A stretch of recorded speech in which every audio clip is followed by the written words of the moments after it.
এখন টিভিতে এসে যদি তোমাকে গেস্টকে জিজ্ঞেসই করতে হয় যে বেগুন ভালো লাগে নাকি শসা ভালো লাগে, সুগার ড্যাডি কয়জন আছে, আয়ের উৎস কি, এই ধরনের উপস্থাপনা করার চেয়ে না টিকটকারদের ধরে এনে টিভি অনুষ্ঠানে অশ্লীলতা ছড়ানো, তোমার রশিদকে আইনি নোটিশ পাঠানোর খবর হয়তো আপনারা সবাই জানেন। এবার সেই তোমার রশিদকে চরমভাবে অপমান করলেন ইশরাত পায়েল। একদম কড়া ভাষায় তোমার রশিদকে উচিত জবাব দিলেন ইশরাত পায়েল। এদের উপস্থাপনা মানে হচ্ছে কোনো পরিচিত মুখ অথবা শিল্পীকে এনে হেনস্থা করতে পারলেই উপস্থাপনা। তিনি বলেন, টিকটকারদের ধরে এনে নানা রকম ব্যক্তিগত প্রশ্ন করা, তাদের কোনো সুগার ড্যাডি আছে কি না তা জিজ্ঞেস করা এবং তাদের হাতে সবজি ধরিয়ে দিয়ে অশ্লীল প্রশ্ন করা, এটা কোনো উপস্থাপিকার কাজ হতে পারে না। প্রশ্ন কি এরকম হতে পারে যে আপনার কয়জন সুগার ড্যাডি আছে?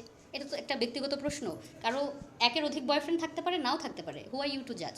আমরা তো জাজ করার কেউ না। তিনি আরো বলেন, বাজারে নারী পুরুষদের সম্মান এবং সেন্স উপস্থাপিকা তোমার রশিদের মতো উপস্থাপিকাদের সম্মানের চেয়ে বেশি। সেজন্যই আমি মিডিয়া থেকে সরে এসেছি, ব্যবসায় ফোকাস করছি এবং আমি খুব ভালো আছি। বাজারের নারী পুরুষ এর চেয়ে বেশি সম্মানিত এবং সেন্সেবল।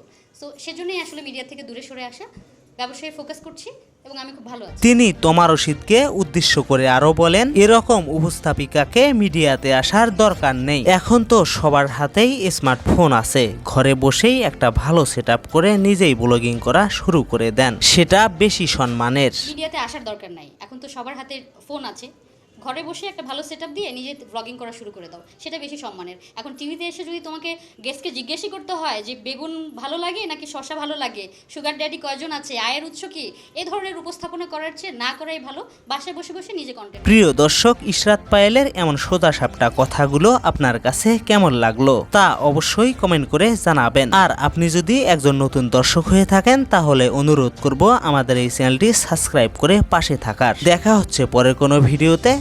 ধন্যবাদ সবাইকে।